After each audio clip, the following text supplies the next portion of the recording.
Welcome to the Data Strategy Show. My name's Samir Sharma, and I'll be your host for the next 60 minutes.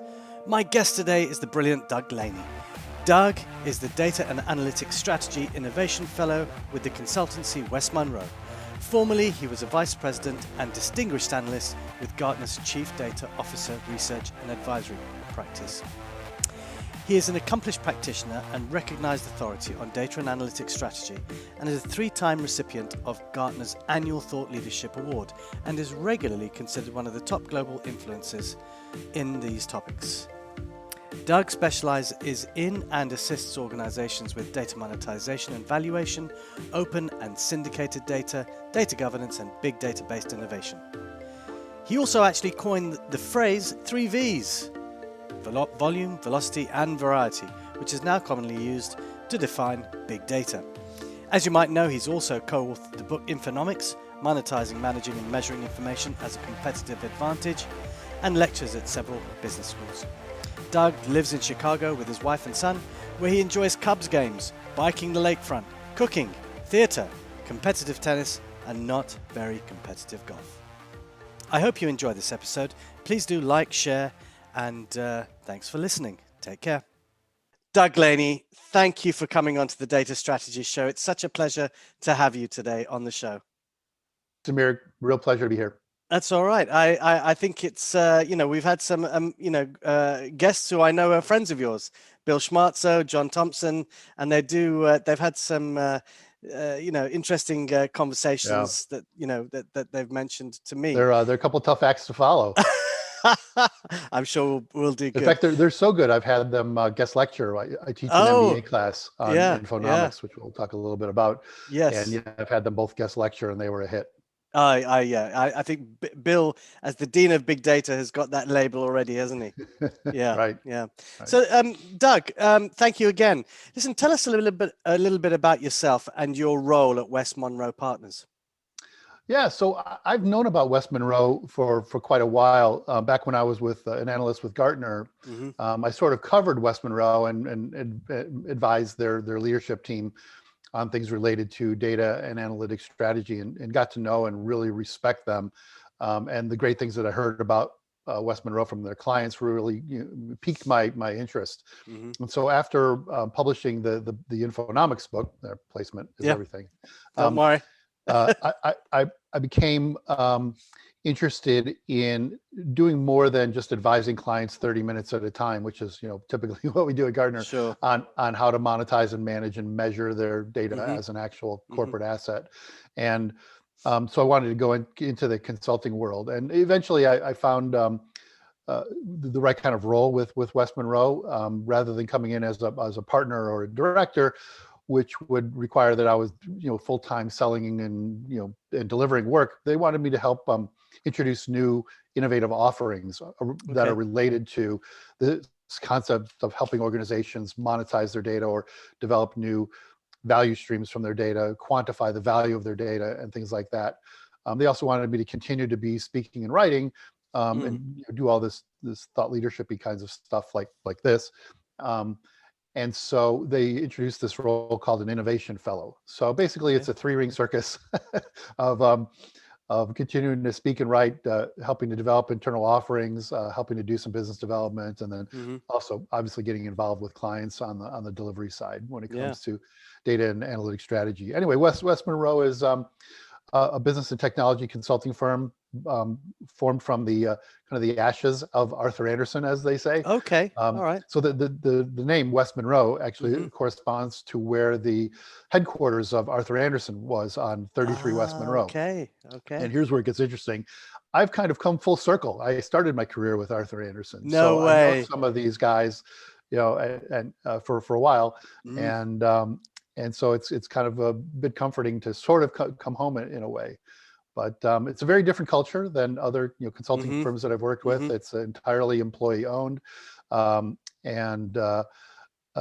just a fantastic culture. In fact, it's a funny story. During the interview process, I asked, I'm a bit once been kind of twice shy working for a big consulting firm, Mm-hmm. and I heard this a few times. It's like, don't worry, we have a no assholes policy here. So, Well, I'm like, all right, I'm yeah, I'll sold. go with that. Yeah, I I'm can sold. imagine. I can But it's imagine. been great. I've been there about almost 6 months now, and really feel like I'm making a difference internally and with Mm-hmm. clients. Mm-hmm. Really being supported well by marketing and other business development folks and the internal teams that are developing new offerings. So it's been a really great experience so far. Yeah. That sounds great. And just to let you know, I think you and I have got something in common. Even Hmm. though I was not at Arthur Andersen, I was at Accenture. So, you know, All right. I also know exactly what you mean when you talk when Yeah, you mention I that. was there right before it became Anderson Consulting. So it was like even Gosh. just Arthur Anderson, at Wow. the time. So Okay. yeah, Okay. interesting times. Yeah. Yeah. So listen, I really like the fact that you know written the book. Ah, there it is. And there it is, and there's all of my little Look at it, markings. sticky notes and Yeah, everything. yeah. I All right. always do. I always put sticky notes in my books. Very good. So, and I know West Monroe Partners works with a lot of PE firms, which for me is really Yes, interesting. I didn't really get to mentioning that just Yeah. yet. And they've recently acquired 26 Capital as well, which is Mhm. obviously, has been the sort of big data platform and Mhm. the type of platform that generates a lot of pre-deal insights, and then it helps with that post-deal. I really just want to explore something that we talked about when we first met, Mhm. talking about this. Is you've introduced the concept. We all know what IT due diligence is, but tell me, Right. what is data due diligence, and how is it helping PE firms to set up the value that they can get from their data? So interesting question. You definitely did your homework. Thanks. I always do. I always do, So, Doug. um, so for your listener, most people understand that due diligence is that process of assessing a transaction before it's Yeah. consummated, an M&A transaction, or maybe even a carve out from an existing PE firm. And generally, these M&As are guided by and put together by a private equity firm. Sure. And the private equity firm wants to determine the value of this company that they're bringing into their portfolio, right? And does it fit in the portfolio? And are they going to be able to spin it out eventually? It's kind of like the people who rehab houses, right? So you kind of think about PE firm that way. And so they'll bring it in, they might tease it apart, they might fix some things operationally or whatnot, but they need to understand the value of this company, before they bring it in. And so they do a lot of, obviously financial due diligence on the management team and so forth. But what they rely on us for at West Monroe is to do the technology diligence. And that is look at the infrastructure to determine how rickety it is or not. And where there might be some issues or things that need to be replaced or things that just aren't working well or that are too costly, and maybe the company is incurring too much capex that should be converted to more of an opex model. Maybe they have moved to the cloud, things like that.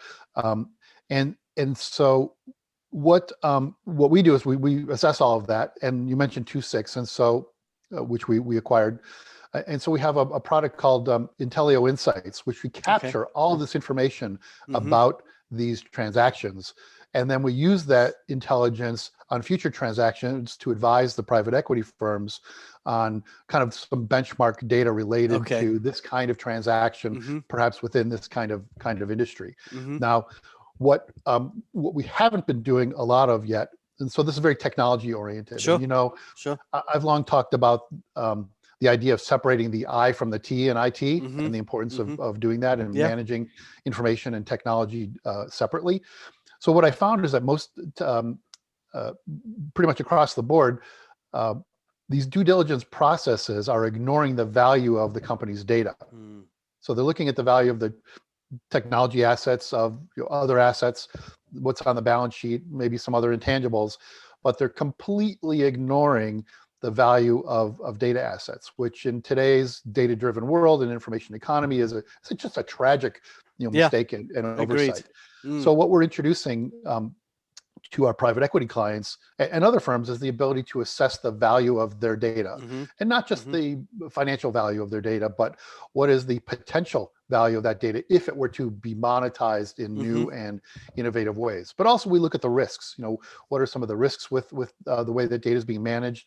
Are they actually compliant with GDPR and the California Privacy Act or HIPAA or whatever industry regulations there are? And so we look at what are kind of the risks, the opportunities, and the value of data itself as part of that overall transaction. And people may say, well, yeah, data has some value, but how much value could data actually have? You may not have heard, but the airlines, United Airlines, American Airlines, I read your article on Forbes, which is fantastic. Forbes, right? Thank you. And Delta. Each were having difficulties given nobody traveling in this time of COVID, and so they had to take out loans. And so the obvious thing you think of with an airline is their airplanes. So why don't they take out loans against the value of and use those airplanes as collateral? Well, as it turns out, most of those companies don't own the planes; they lease them from Boeing or whomever, or Airbus or whoever. And so you can't collateralize something that you're leasing, that you're leasing, correct? Yeah. And so they looked at, all right, well, what else do we have? Well, we have these customer loyalty programs. And as it turns out, the valuations of those customer loyalty programs turn out to be larger than the valuations of the companies themselves. That's crazy, isn't it? United Airlines and American Airlines, I think the numbers were about $20 billion worth of value in those customer loyalty programs. And their market caps are what? Of just customer data, right? Versus their market cap, which is what? 8 or 9 billion. Wow. So the valuation of the data itself was 2 to 3 times more than the value of the company.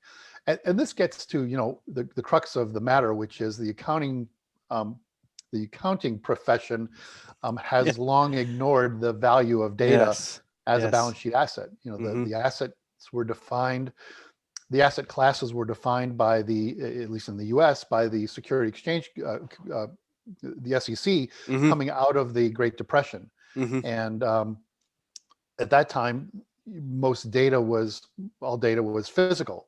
So paper, books, magazines, right? And so there was no thought really given to a separate asset class for data. Yeah. This is 15 years before, we talk about Arthur Andersen. Arthur Andersen computerized a payroll processing plant for GE.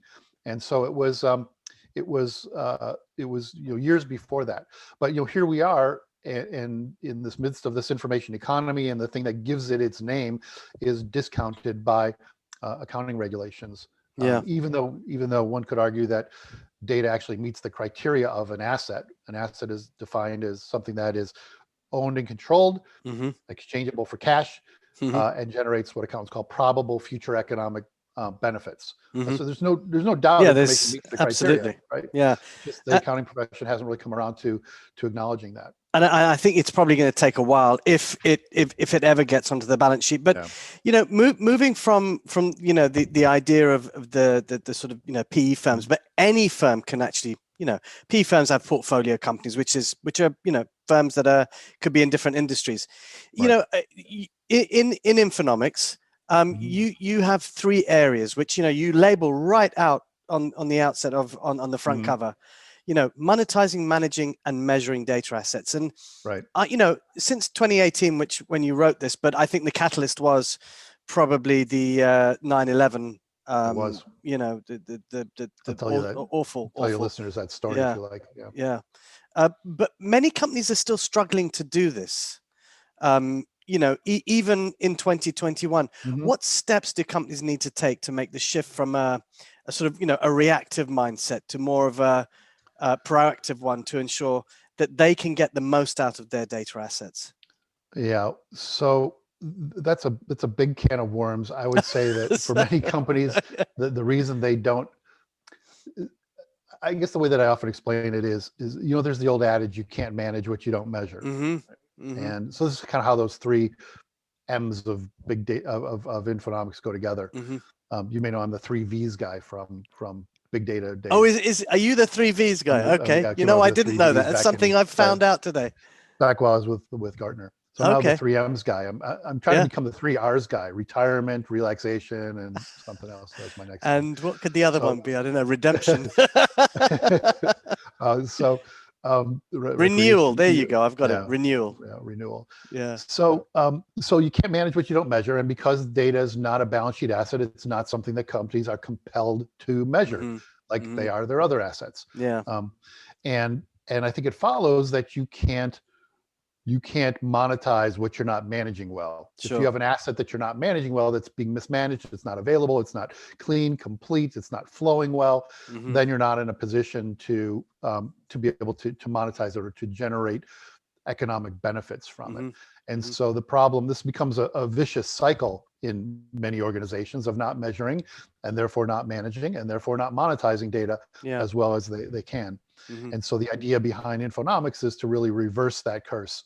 Or flip the script and get companies to actually sit down and start valuing their data assets the way that they value their other assets, even though it's not a balance sheet asset. And so I've worked with companies to create internal balance sheets for the value of their data, not something that's auditable, but internal balance sheets. But they can refer to it and actually track it and understand it over time. Once they understand kind of the gap between the value it's delivering and its cost basis, what does it cost to generate that data or collect that data, they realize that they're not generating margin on that data, right? And like they would talk about margin with any other kind of asset.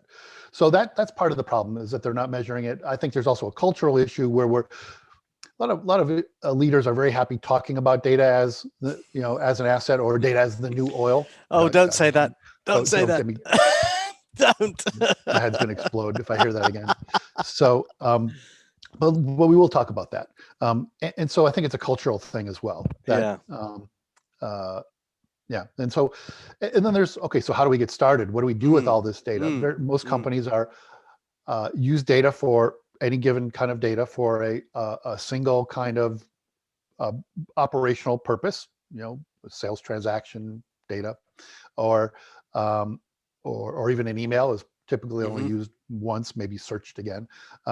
And so, and then maybe they report on it. So they create, pretty pie charts or bouncy bar charts or dashing dashboards with the data, but not really putting it to work in any way. And this gets us to talking about the difference between data and oil, if you want to go there right now. All right, so do it. Go for it. So obviously, there's a lot of similarities. Data flows, data is harvested, data is stored. Like oil, it's used to fuel business processes. So there are obviously some similarities there, but the important ones are the ways that data is dissimilar from other kinds of assets, especially oil. When you consume a drop of oil, what happens to it? Right, it dissipates. Right? It turns into heat and energy and pollutants. Right. When you consume a drop of information, say a customer data record, right? What happens to that customer data record? Nothing. It's still there, right? You can consume it over and over again, right, without it ever depleting. So data is what economists call a non-depleting asset. Also, how many ways can you consume a drop of oil simultaneously? Oh yeah, no, one. You can't. Right? You can only use it one way at a time. Yep. There may be some edge conditions, but data is very different in that it can be used simultaneously by multiple people or multiple processes, at the same time. That was redundant, and so it's what economists would call a non-rivalrous asset. Okay, and then the third big difference is that when you the third big difference is, when you use oil, it doesn't generate more oil. Yes. But when you use data, it typically generates more data. So it's what we might call a regenerative asset, right? And so these three main principles aren't just interesting; these are the core components of business models where companies are thriving in the data economy, in the digital economy.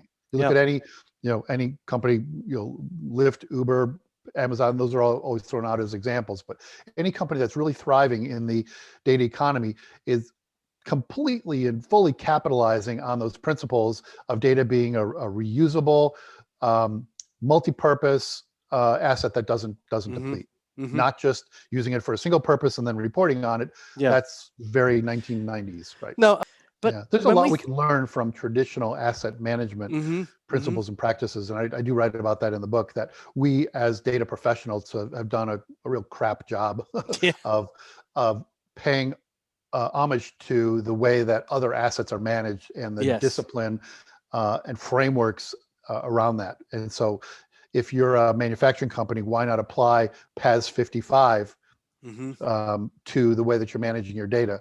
If you're a financial services firm, why not apply financial asset management principles and practices to the way that you're managing data? If you're a services company, why not apply maybe human capital management kinds of concepts to the way that you're managing your data assets? Not only is that a way to improve the way that they're managed, but it's a way to get closer to the business. You're now using a vocabulary and vernacular to describe the way the data is managed in a way that the rest of the business also operates. So, and I think that's an important thing, because you mentioned culture earlier on, which culture is probably one of the biggest disablers of most organizations who try and do something with data or transformation and so on, digital transformation. We hear about that all the time. Right. But this whole thing about monetization, most companies believe that monetization is about selling a bit of data, or that exchange of, here, I'll sell you my customer records for X. And you talk about inverting that. You talk about thinking about assets in a very different manner. Tell us a little bit about how you think companies can turn the asset base on its head and not think just that monetization is about selling my customers' data. Right. So first, business leaders, and data and IT leaders need to get out of that box of thinking about data monetization only in terms of selling or licensing their data, right? That's very limited. Yeah. When we talk about data monetization now, we're generally referring to any and all ways that data asset can generate economic value, whether that's internally in improving relationships with partners or suppliers or customers, or enhancing products, or being baked into existing products and services, or enhancing the performance of any kind of business process, or more, externally by selling it maybe directly, right? But remember, data is an asset that we can dynamically create new data products from, that are specific to the way that someone else might want to consume them. Right. We don't just have to sell the raw data. We can package it up in infinite numbers of ways, up through and including things like advanced analytics, recommendations, predictions, that kind of thing. Do you have some business examples of that? Yeah. But I was going to get to the inverted monetization example first. And then you can also sell data on marketplaces, so you don't have to sell it yourselves. There are an emerging crop of data marketplaces, folks like Dowx and others that connect buyers and sellers of data. Snowflake has a data marketplace, ability to exchange data in return for discounts on their data management products. And then you mentioned inverted data monetization. So this is something I didn't write about in the book. No, you didn't. It didn't really kind of occur to me until really I got hit over the head by clients saying, people want to buy our customer data or license our customer data. Remember, you don't actually transfer ownership of no, you data. don't. No, you license it. rights to use it, right? And they said, well, we can't sell them our customer data because of GDPR or the California Consumer Privacy Act or HIPAA or whatever, privacy regulation is relevant. And I said, well, you're just not thinking creatively. It occurred to me that companies are just not thinking creatively enough about that. Now, if I can't sell you my customer data, that does not prohibit me from selling your stuff to my customers and taking a cut of that action, kind of expanding the set of services that I offer to customers. And obviously they want to be relevant ones. So let's say I'm a hospital and I know who my diabetes patients are, but I can't sell that data to you, right? It's not legal or ethical. Or ethical. But if you have if you offer a gym memberships, or maybe at-home glucose monitoring testing kits or healthy meal plans, I can make those items available, or introduce them to Mm-hmm. my patients Mm-hmm. without ever exposing who they are, right? Yep. And then it's up to them to click on it and look into it and buy it. Mm-hmm. But I can take a referral fee, or a cut of that, and it's a brand new kind of revenue stream for Mm-hmm. organizations. Mm-hmm. It's not terribly new. I mean, companies have been doing No, these referral kinds of relationships forever, but in the correct. context of monetizing your customer data, Mm-hmm. it's kind of a new approach, or a new way of thinking about monetizing customer data. Mm-hmm.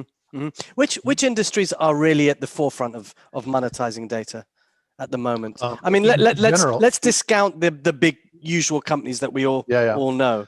It really happens to be companies that have a lot of data, right? Mm-hmm. And data that is unique and available to them, but not available to their partners. So Mm-hmm.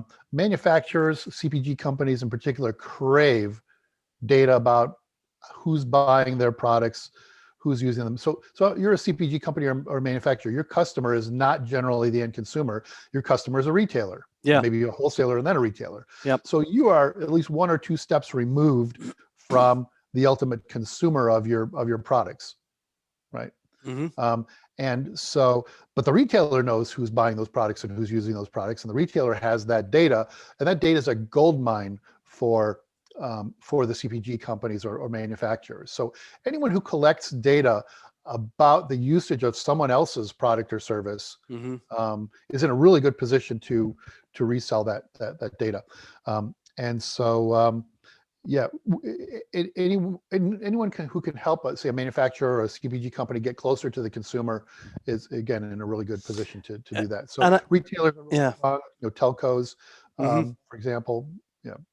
I like that sort of value exchange idea, because there's a lot of that actually people miss. So Mm-hmm. so some of the things that and I'm going to ask about your approach to that when you actually sit down with clients. What's the approach that you take to really drive the understanding Yeah. of why is data so key in your organization? Right. And then how do they sort of get that aha moment? Do you have to lead them there? How does that work for We you? do. Yeah.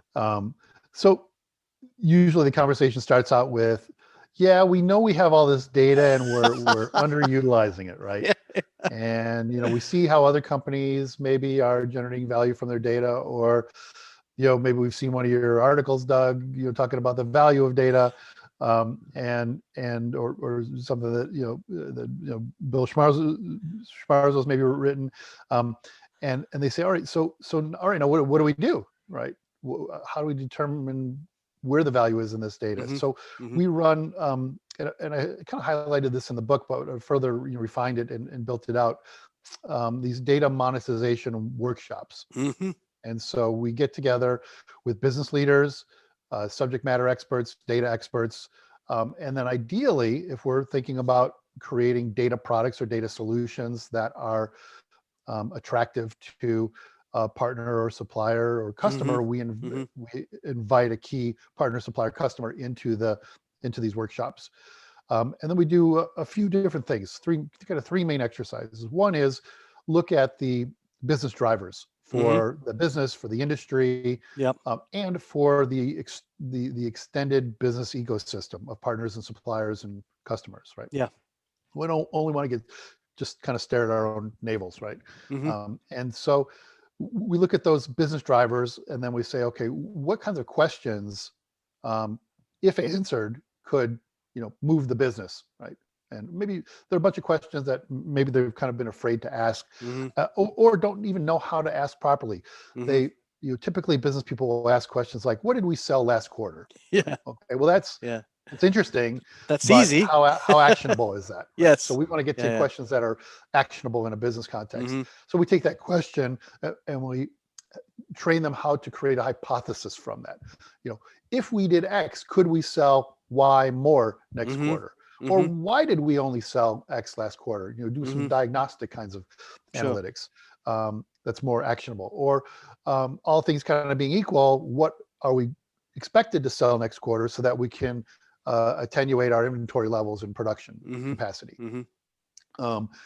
And then maybe ask a question, okay, what should we do to be able to sell X next quarter? And that's a much more prescriptive kind of question. So we guide them along this path of increasingly actionable hypotheses for their business. Okay, so that's one exercise, and we relate those to the key business drivers.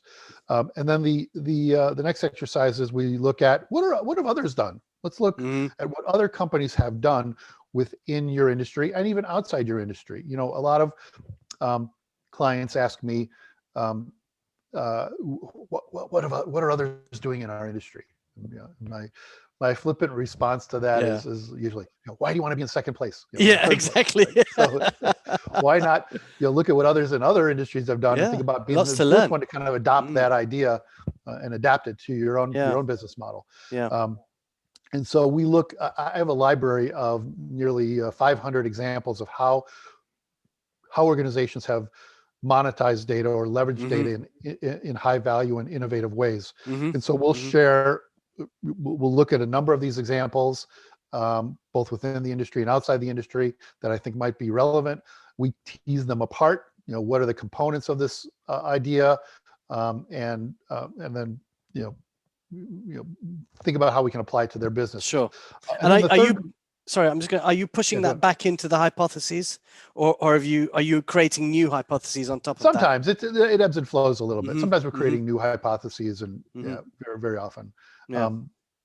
And so these examples are meant to inspire business leaders or shame them into challenge them. And actually, we talked about my book. I'm actually working on the next book, which is going to be a compendium of 100 inspirational examples of data and analytics in action, or the art of the possible. Fantastic.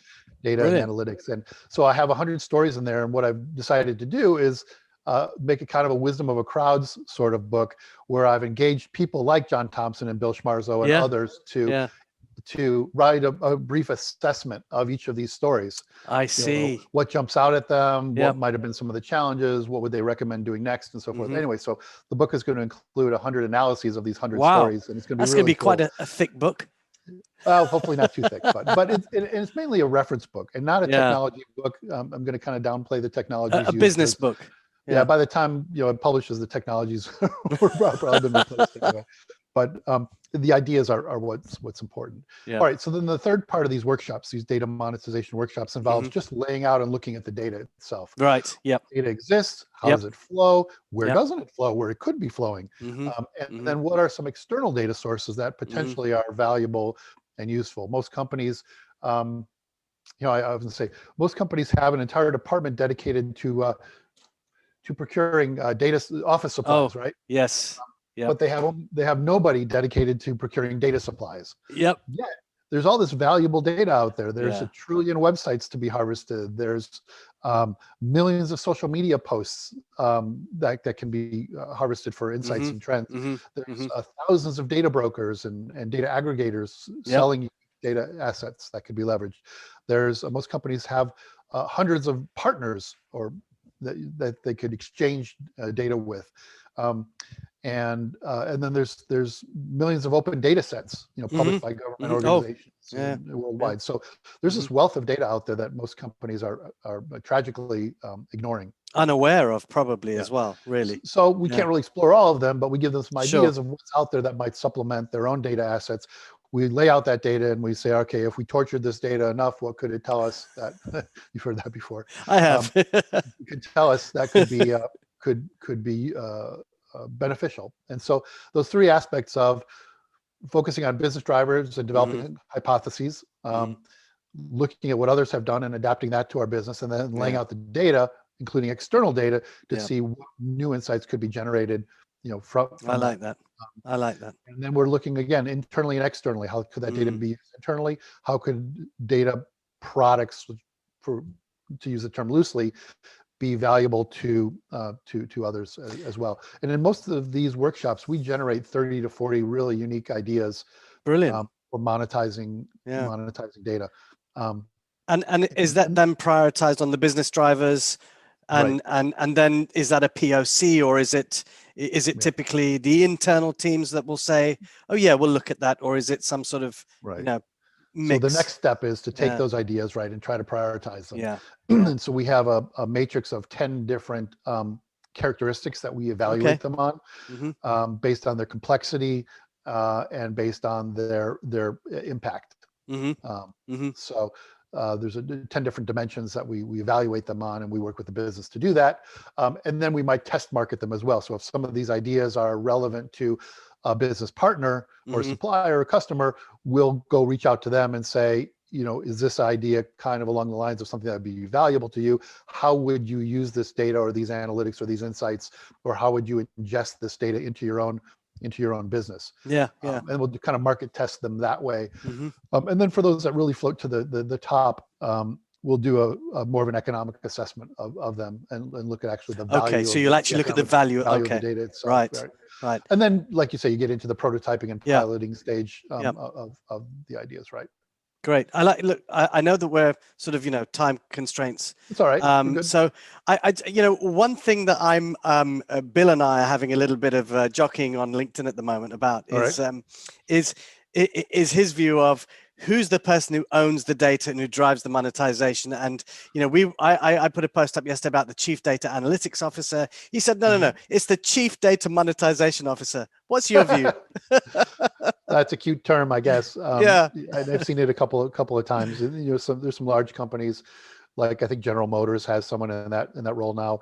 But most companies are not in a position to have a chief, yet another chief. Yes, exactly. Like a chief data officer. Yeah. So I think it's incumbent upon the chief data officer or whoever is in that role, who is responsible for the company's data assets, to play both. And I think Tom Davenport, has kind of put forward this idea of CDOs playing both offense and defense. Yes. Right? And so when kind of GDPR hit hard, many CDOs went into the defensive mode, right?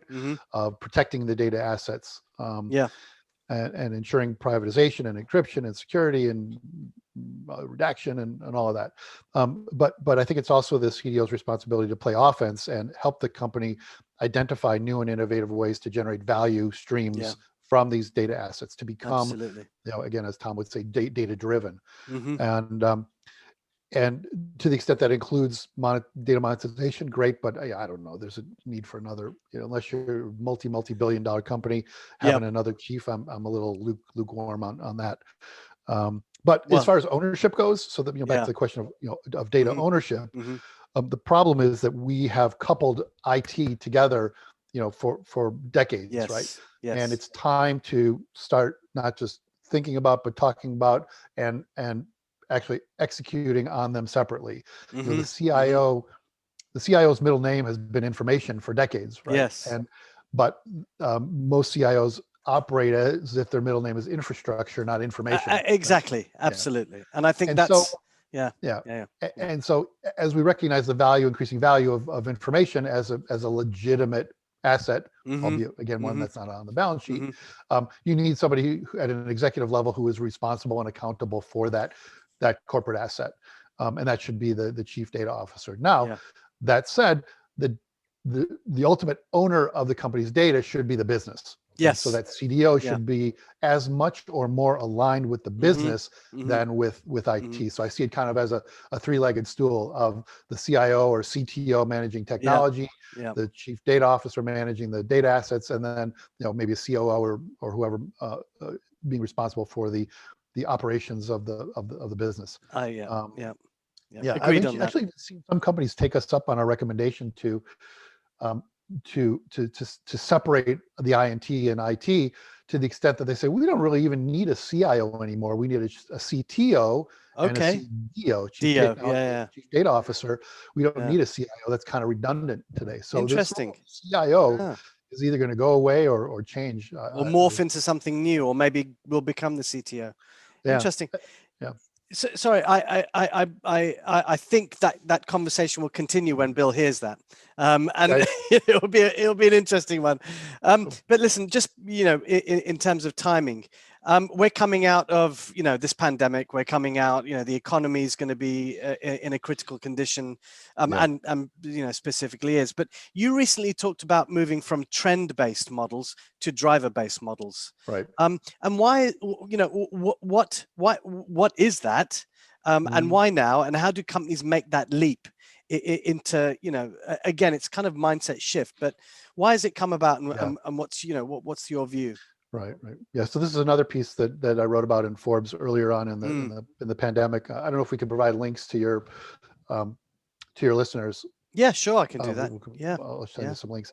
But the idea is that most companies' forecasting models that rely on historical data, their own historical data, are broken. Right. COVID made them sick, right? As we say. Yeah. I like that.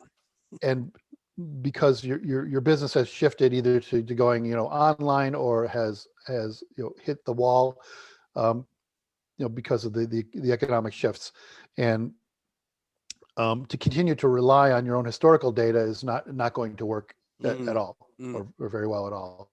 And so it's important to find, it's now imperative to identify external drivers of your business. What are leading indicators of your business that are out there? Okay. What is changing the behavior of your customers, or driving the behavior of your customers?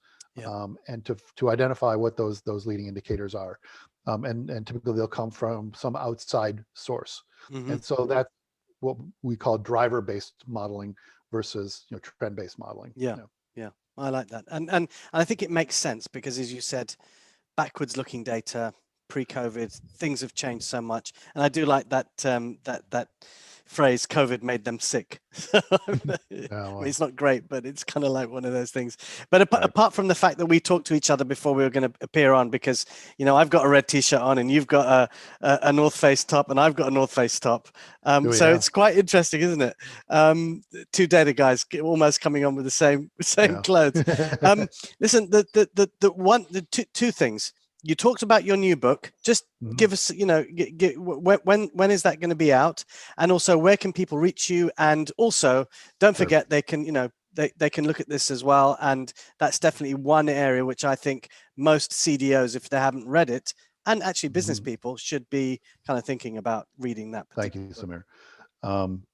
Yeah, in fact, I don't know if you know, CIO designated the book its must-read book of the year. Yes, it's got that on the. I think it says it on the when you open it. Yeah. So you must read it, I guess. Yes. So the next book, still to be titled, but something around 100 ways to monetize your data, or Art of the Possible with data and analytics. Should be out in a few months. Okay. We're kind of wrapping it up now, and then have all the I's and T's to dot and cross. And to reach me, easiest ways, connect with me on LinkedIn is fine, or that's good, or Twitter. But LinkedIn is probably the best way to reach out to me.